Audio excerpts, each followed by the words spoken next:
Peter Pan. Chapter 8. The Mermaids Lagoon. If you shut your eyes and are a lucky one, you may see at times a shapeless pool of lovely pale colors suspended in the darkness. Then if you squeeze your eyes tighter, the pool begins to take shape, and the colors become so vivid that with another squeeze they must go on fire. But just before they go on fire you see the lagoon. This is the nearest you ever get to it on the mainland. Just one heavenly moment. If there could be two moments, you might see the surf and hear the mermaids singing. The children often spent long summer days on this lagoon, swimming or floating most of the time, playing the mermaid games in the water, and so forth. You must not think from this that the mermaids were on friendly terms with them. On the contrary, it was among Wendy's lasting regrets that all the time she was on the island, she never had a civil word from one of them. When she stole softly to the edge of the lagoon she might see them by the score. Especially on Marooner's Rock, where they loved to bask, combing out their hair in a lazy way that quite irritated her. Or she might even swim, on tiptoe as it were, to within a yard of them. But then they saw her and dived, probably splashing her with their tails. Not by accident, but intentionally.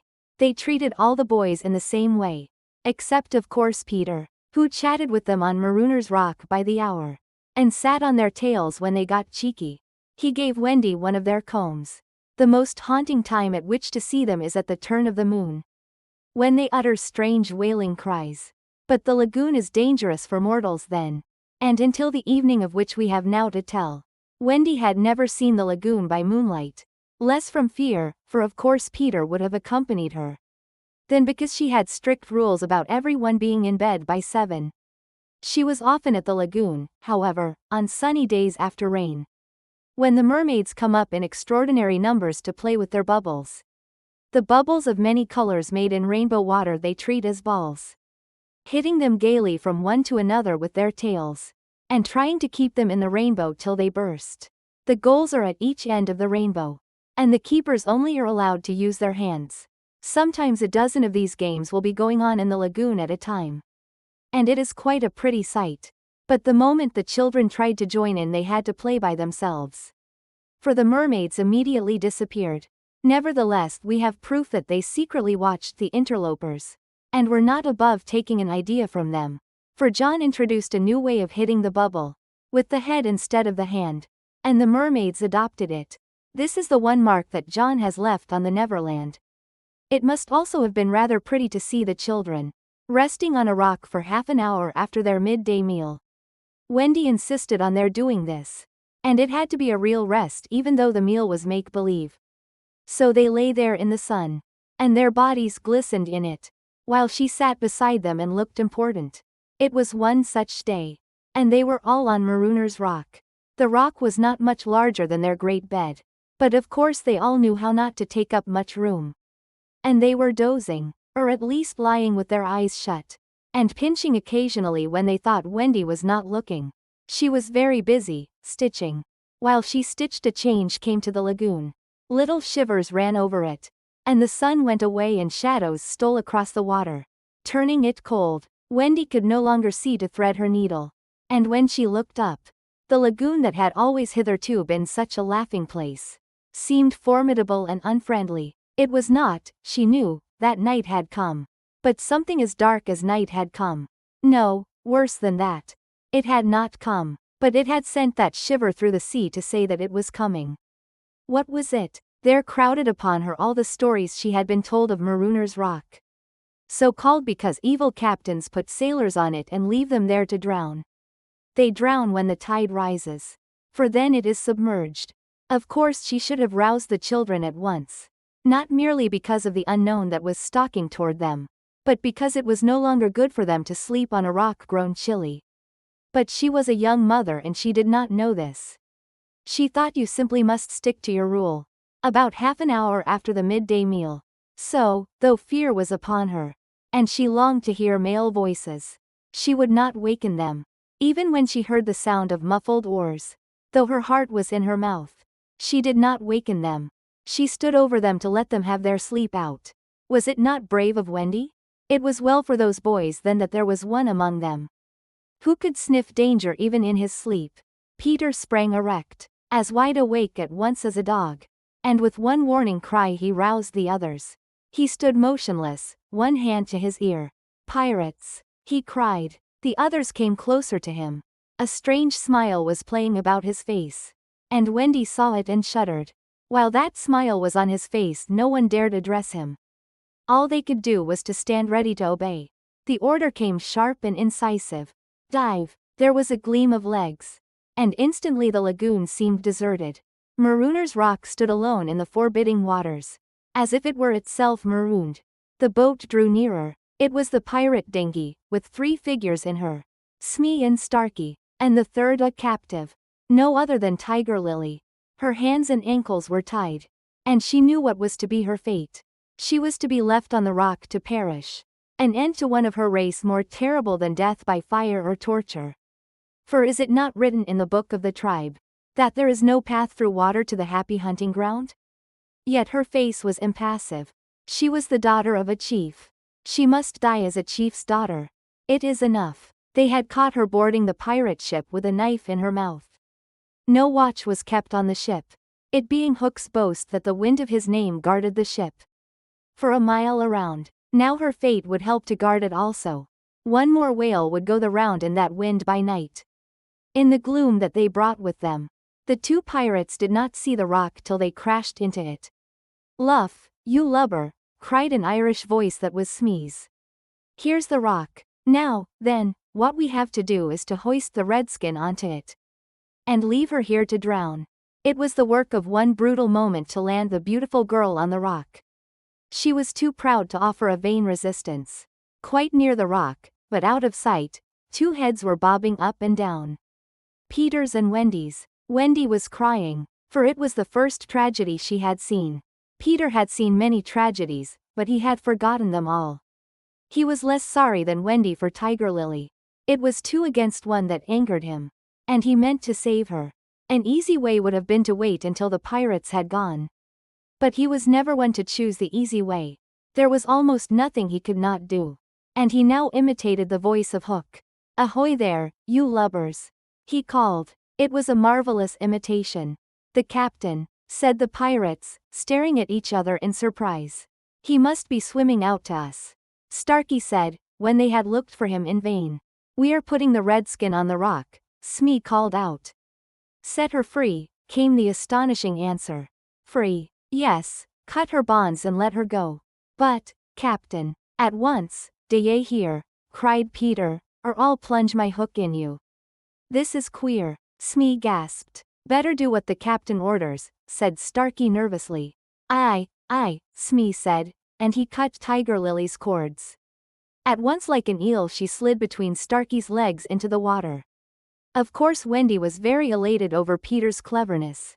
But she knew that he would be elated also and very likely crow and thus betray himself. So at once her hand went out to cover his mouth. But it was stayed even in the act. For "Boat ahoy!" rang over the lagoon in Hook's voice. And this time it was not Peter who had spoken. Peter may have been about to crow, but his face puckered in a whistle of surprise instead. "Boat ahoy!" again came the voice. Now Wendy understood. The real Hook was also in the water. He was swimming to the boat. And as his men showed a light to guide him he had soon reached them. In the light of the lantern Wendy saw his hook grip the boat's side. She saw his evil swarthy face as he rose dripping from the water. And, quaking, she would have liked to swim away. But Peter would not budge.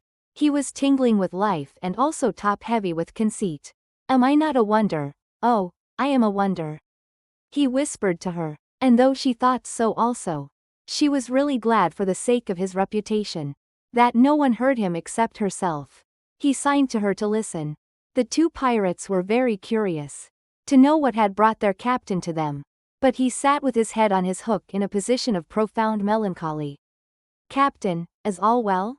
they asked timidly, but he answered with a hollow moan. "He sighs," said Smee.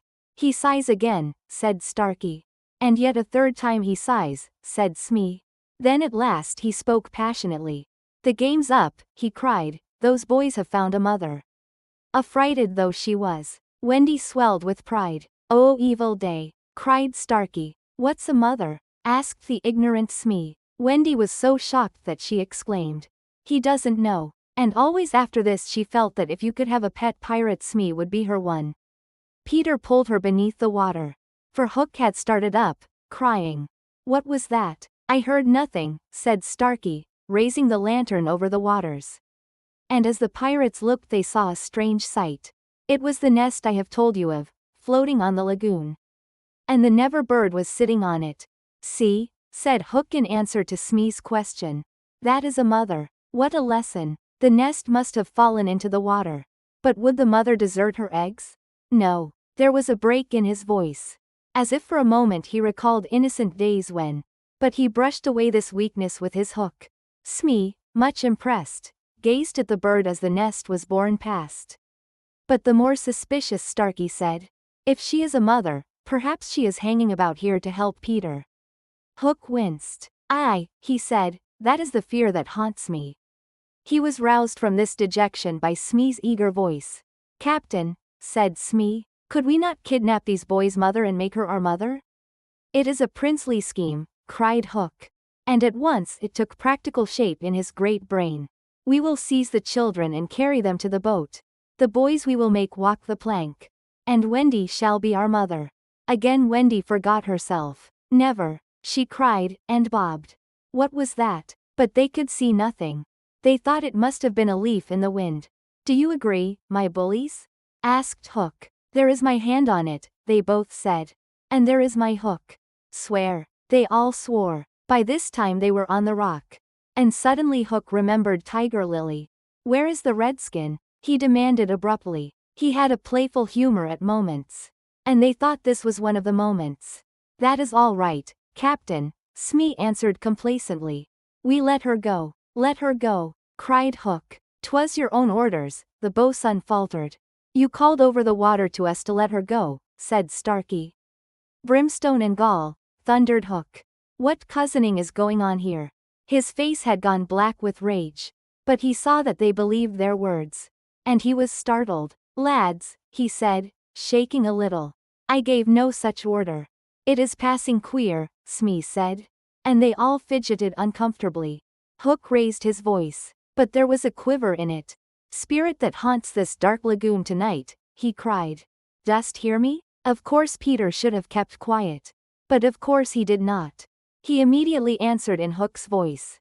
"Odds, bobs, hammer and tongs, I hear you." In that supreme moment Hook did not blanch.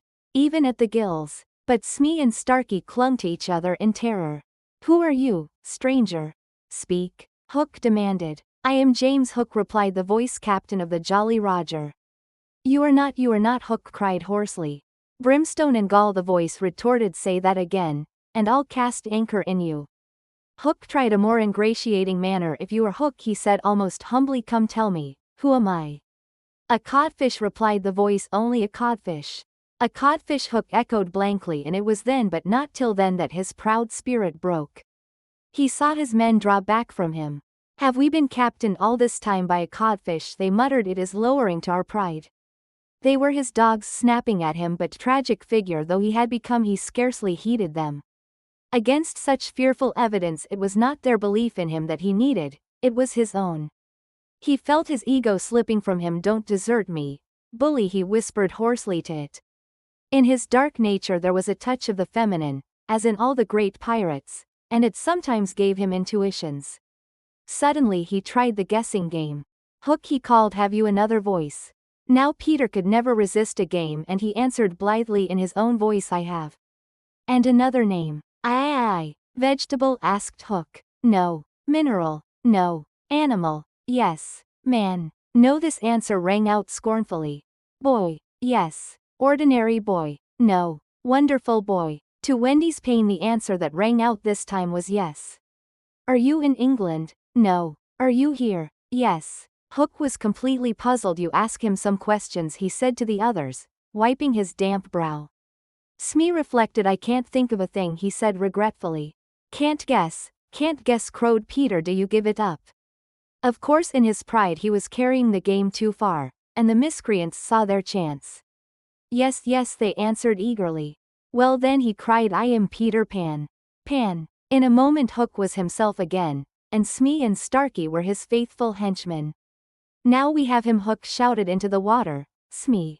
Starkey, mind the boat. Take him dead or alive.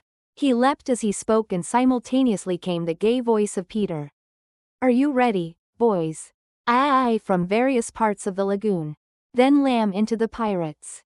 The fight was short and sharp. First to draw blood was John, who gallantly climbed into the boat and held Starkey. There was fierce struggle in which the cutlass was torn from the pirate's grasp. He wriggled overboard and John leapt after him. The dinghy drifted away. Here and there a head bobbed up in the water, and there was a flash of steel followed by a cry or a whoop. In the confusion some struck at their own side. The corkscrew of Smee got Toodles in the fourth rib, but he was himself pinked in turn by Curly. Farther from the rock Starkey was pressing slightly and the twins hard. Where all this time was Peter? He was seeking bigger game. The others were all brave boys, and they must not be blamed for backing from the pirate captain. His iron claw made a circle of dead water round him, from which they fled like affrighted fishes. But there was one who did not fear him. There was one prepared to enter that circle. Strangely, it was not in the water that they met. Hook rose to the rock to breathe, and at the same moment Peter scaled it on the opposite side. The rock was slippery as a ball, and they had to crawl rather than climb. Neither knew that the other was coming. Each feeling for a grip met the other's arm. In surprise they raised their heads. Their faces were almost touching. So they met. Some of the greatest heroes have confessed that just before they fell to they had a sinking. Had it been so with Peter at that moment, I would admit it. After all, he was the only man that the sea cook had feared. But Peter had no sinking, he had one feeling only, gladness. And he gnashed his pretty teeth with joy. Quick as thought he snatched a knife from Hook's belt and was about to drive it home when he saw that he was higher up the rock than his foe. It would not have been fighting fair. He gave the pirate a hand to help him up. It was then that Hook bit him. Not the pain of this, but its unfairness was what dazed Peter. It made him quite helpless. He could only stare horrified. Every child is affected thus the first time he is treated unfairly. All he thinks he has a right to when he comes to you to be yours is fairness. After you have been unfair to him, he will love you again, but will never afterwards be quite the same boy. No one ever gets over the first unfairness. No one except Peter. He often met it, but he always forgot it. I suppose that was the real difference between him and all the rest. So when he met it now, it was like the first time, and he could just stare helpless. Twice the iron hand clawed him. A few moments afterwards the other boys saw Hook in the water striking wildly for the ship. No elation on the pestilent face, now only white fear, for the crocodile was in dogged pursuit of him. On ordinary occasions the boys would have swum alongside cheering. But now they were uneasy, for they had lost both Peter and Wendy, and were scouring the lagoon for them, calling them by name. They found the dinghy and went home in it, shouting Peter, Wendy as they went, but no answer came save mocking laughter from the mermaids. They must be swimming back or flying, the boys concluded. They were not very anxious because they had such faith in Peter. They chuckled boylike because they would be late for bed. And it was all Mother Wendy's fault. When their voices died away there came cold silence over the lagoon, and then a feeble cry. Help, help! Two small figures were beating against the rock. The girl had fainted and lay on the boy's arm.